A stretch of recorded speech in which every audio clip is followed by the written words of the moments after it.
You've never been to Mexico City? No, I have been, but I've only been through press. I have to go. Are those for Do I sit what? They are, girl. The director of Bardo was my second boss doing radio. Are you kidding me? We need to talk about the chemistry. The music is fantastic. Oh, yay. It's really cool to hear him sing it, by the way. A ver, give me a line. Give me a line. Give me a line. I loved the movie. This is not about a woman that falls in love with a younger man.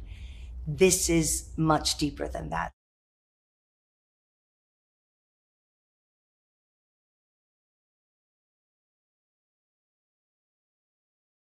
I really want to go to a Mexican football game as well. Like, I know. Are those for Do I sit what? They are, girl. They are. I appreciate you. So you have to go to Mexico City. Forget about the football. okay.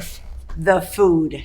No, well, I mean, obviously. Amazing. What? When Bardo came out, I loved it so much, and I thought, like, it just made me want to go to Mexico City so bad. Well, you know what? The director of Bardo was my second boss doing radio. Are you kidding me? Alejandro González Iñárritu literally took me out of the first radio station I was working for when I was 20, and he brought me to the station that he was directing. Oh my gosh. So now that I see what Alejandro has become, like I totally understand how that happened.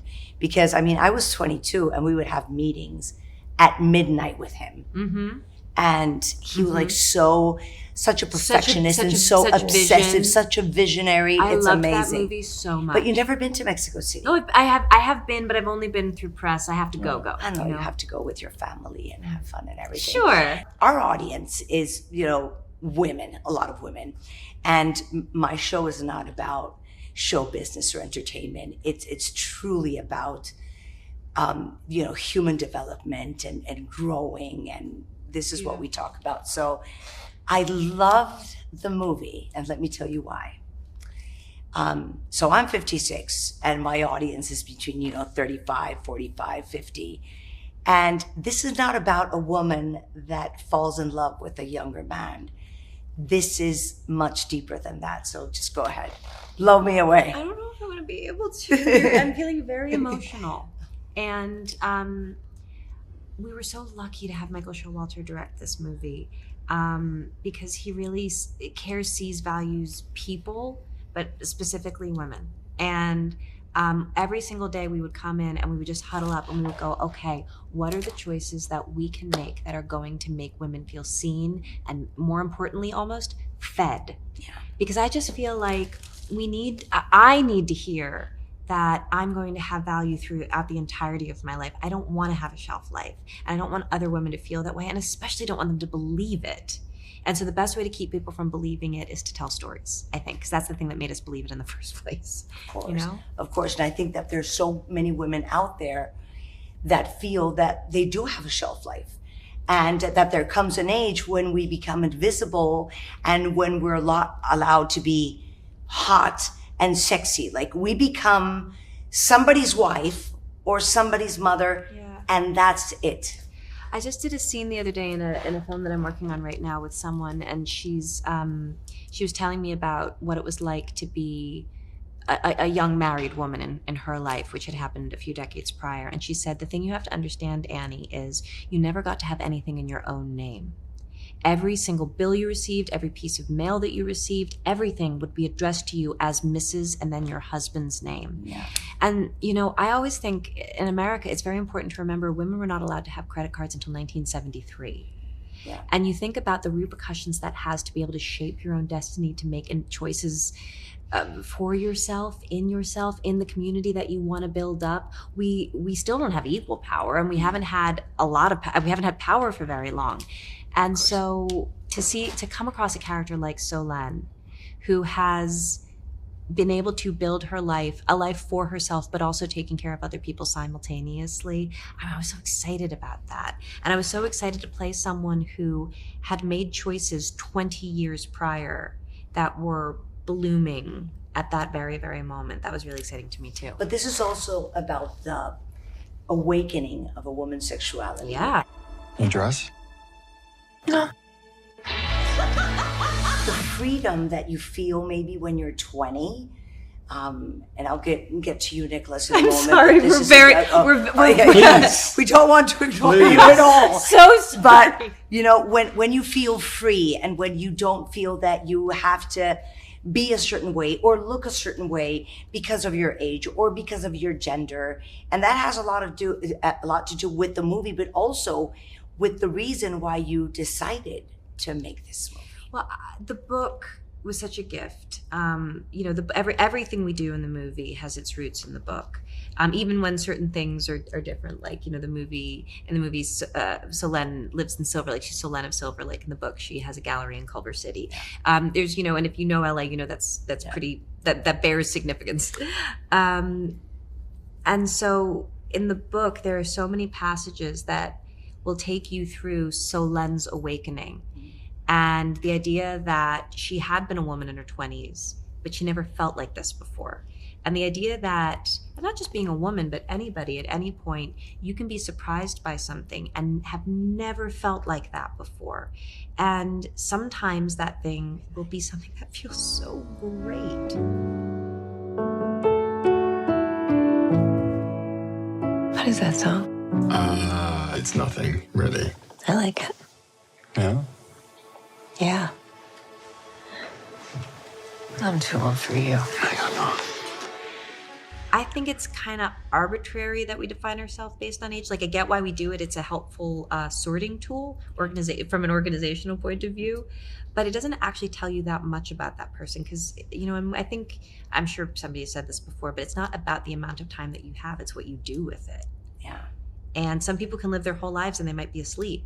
Some people might be awake by the time they're 18. You don't know. And that's why it's very important to just meet people and be present with them and get to know them and find out who they are. Of course. Now, Nicholas, I know everybody has talked about it. You must have talked about it 1,000 times. You must be exhausted, but we need to talk about the chemistry, the kisses. I'm not exhausted. talking about it. What about what people will say? I don't care what they say. Yeah, talk to me about the chemistry. And I read something you said, which I adore, because public people don't want to be particularly open about what people perceive as flaws.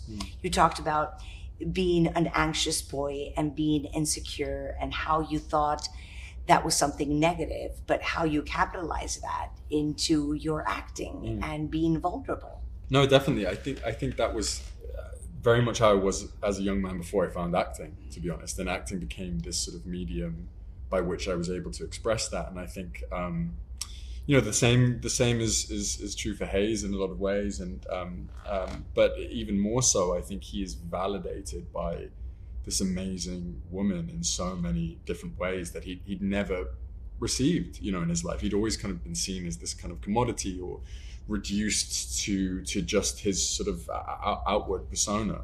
You know, in regards to the chemistry, we had a wonderful chemistry test, which now. How does that happen? We had a kissing scene on the very first day where it felt like it was just. It was like a boot camp of sorts where we were diving in a freezing ocean together. We were trying to be sexy on the beach in Saint-Tropez, which wasn't actually in Saint-Tropez. Love Savannah, Georgia, by the way. But it just, I think, you know, we did this chemistry audition and the stakes were very high. I mean, there was a song I had to prepare. There was a few scenes. There was a sort of an improvised dance scene that Annie came up with, which was a great way of not having to. I didn't come up with a dance. No. So you had to make her dance. I had to convince her to dance, which I think, you know, it's a great way of reading someone's energy with you. I think, and but as soon as I walked into that room, I knew that there was just some sort of spark and some sort of simpatico with Annie, and I think it helps that she's so wildly talented and so open as a person, but what we accomplished, I think, in that chemistry test made going into the process kind of lighter in a way, because I was like, I'm just excited to find all of these different flavors, you know. And we talked a lot talked beforehand. a We lot. just started texting, and then eventually, like, the text got too long, so we just started leaving each other voice memos. And Nick was so fantastic because he really took the initiative about, here's a bunch of questions that I have. They're kind of all over the place, random, but I just want to know. And so it's like things like, what would your last meal be? Or like, Now that I think about it, I remember sending you like loads of voice messages and Yeah. probably being a bit like, this is quite overwhelming. I wonder. but I appreciated it because I was just like, oh, thank God he cares. Yeah.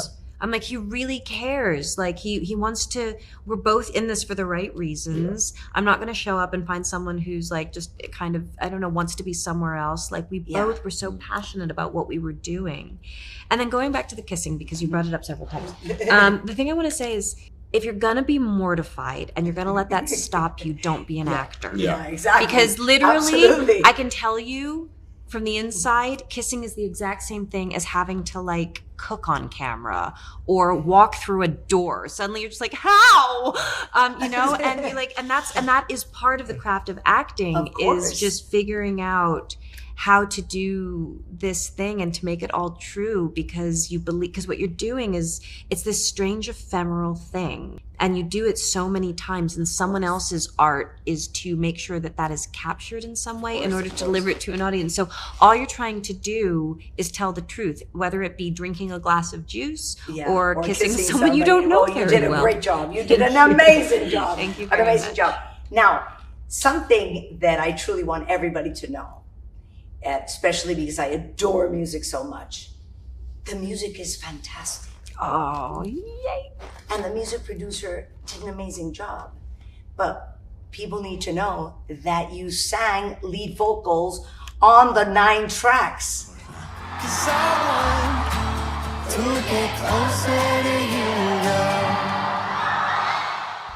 Yeah, I did. You're a great It singer, sounds very Nicholas. impressive. You're impressed by that. Yes, of No, course. come on. Tell us the That's story. really cool to hear. That's very kind. It's of you really to cool to say. hear him sing it, by the way. Of course. It would- I better give me a line. Give me a I line. Give me a line. I cannot. But it Something else I have to mention about Nick, he plays the guitar and the piano. And so it was really special because Solène has a piano. And even when we weren't doing that, Nick would just sit down and he would just kind of start playing stuff that he'd written, other songs. And it just kind of became this wonderful gathering spot, not just for us, but for everybody. It made me kind of wish there was a piano on every set. I know. Oh, It's God, it kinda was so nice, lovely. right? Yeah, and I had an amazing. You mentioned a music producer and writer, Savan. That we I had this kind of crash course before I came out to Atlanta to film, where I went up to Sweden, which has now become the home of pop, which is great. And we did all of these songs in about 2 days. And I know it was crazy. I thought it was more than that. No, I thought it was like 2 weeks. It was really, really quick. And Some producer I am. yeah, Really well, no, but on the details. you had other things. You had other things to worry about. But I just fell in love with the music making process, and I think I learned a lot about myself in those kind of atmospheres too. Because it's actually real music for a fake band, but it's real music. It had to be good. Yeah. And it's great. It's really good. I mean, Closer, I was flipping. It was amazing. We filmed the Coachella sequence over the performance over 3 nights. And by the first night, it was background artists that we had hired. By the 3rd night, they were fans. And they knew every word. They did not have to. They had their favorite guys in the band. They had built up. They just kind of built a fandom. And then which is one thing, but then the crew by the 3rd night, normally by the time you get to the end of it, everybody's so sick of hearing these songs. The crew had turned their hair sparkly. They were dressing up. They were just, everybody turns it into our own little Coachella. And I think that says so much about the music that we were excited to hear it again and again and The again. music is fantastic. So before we finish, I do want a message from you. Okay. To all the women out there. You said part of the reason why you accepted this role is because you don't want to be pigeonholed. And, because many women out there feel pigeonholed in so many ways for so many reasons. So blow us away. They're wrong, you're right. That's what I want to say. I think that we're fed so much information about us that is, whether it's designed to or not, does not support us. It does not empower us. And I just want to reinforce something that they already know. which is for the entirety of your life. You are worth everything. And I'm so happy you're here. I'm really happy we're here together.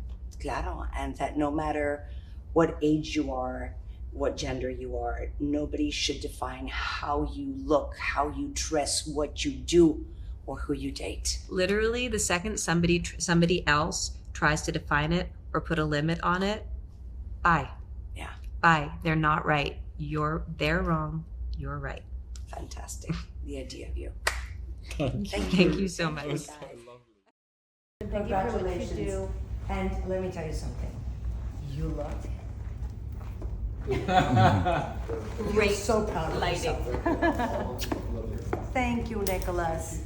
So happy to see much more from you. Thank you, guys.